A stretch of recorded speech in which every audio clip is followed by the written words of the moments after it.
Dumagsa rin sa mga tanggapan ng COMELEC sa iba't ibang lalawigan ang mga politiko na humabol sa huling araw ng filing ng Certificate of Candidacy ngayong araw. Mula sa iba't ibang panig ng bansa, ito ang balita.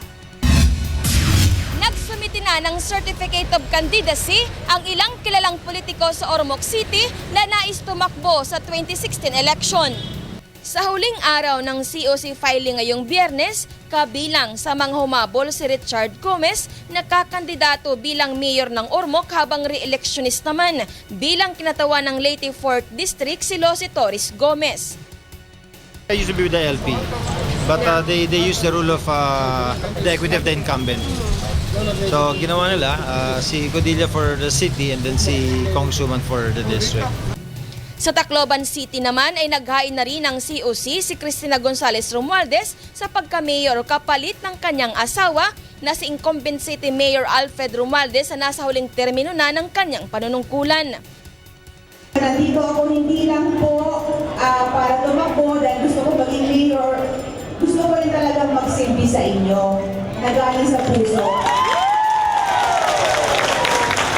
Kasi kung wala ako nung pagmamahal na yun na galing sa puso namin, mahirap kong magsilbi, di ba?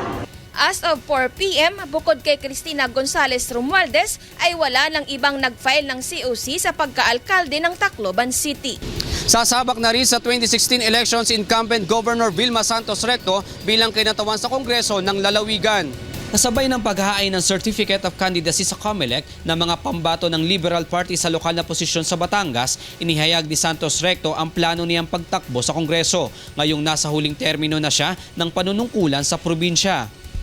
Una nang tinanggihan ng gobernadora ang alok sa kanya na tumakbo bilang Vice President dahil mas nais niyang maglingkod sa lokal na posisyon. Bago pa ang huling araw ng COC filing ngayong Biyernes ay nagtungo na si Santos Recto sa COMELEC upang tiyaking walang magiging problema sa kanyang mga dokumento. Naniniguro lang kami ngayon na baka ito na naman, may pipirmahan na naman, and then in the middle of the campaign, meron na naman magiging problema. Ang gusto nila, basta kung ano dapat yung nakalagay sa COC, yun ang dapat lumabas sa paglabas ng papel, hindi i-vibe ng balota. Naghain na rin ng COC si incumbent Vice Governor Mark Libiste na tatakbo sa 2016 sa ilalim ng Liberal Party. Sa Laguna, muling maghaharap sa gubernatorial race sa 2016 elections sina incumbent Laguna Governor Ramil Hernandez at dating gobernador E.R. Ejercito. Ngayong Biyernes, naghain na rin ng Certificate of Candidacy for re-election si Governor Hernandez kasama ang kanyang may bahay na si Ruth Mariano Hernandez na konsehal naman ng Calamba. Kakandidato si Hernandez sa ilalim ng Liberal at Nationalista Party at makakatunggali niya ang dati ng kalaban na si E.R. Ejercito na pambato naman ng United Nationalist Alliance o UNA Party. Dalawang partido po yung nagsanib puwersa, ang Nationalista po at ang Liberal, at ako nga po yung standard bearer. Then ang Nationalista po ay may sariling Vice Governor, si Atty. Karen Agapay. Then ang Liberal po ay si Angelica Jones Alarba, si Bocal. Ganun nga po ang setup.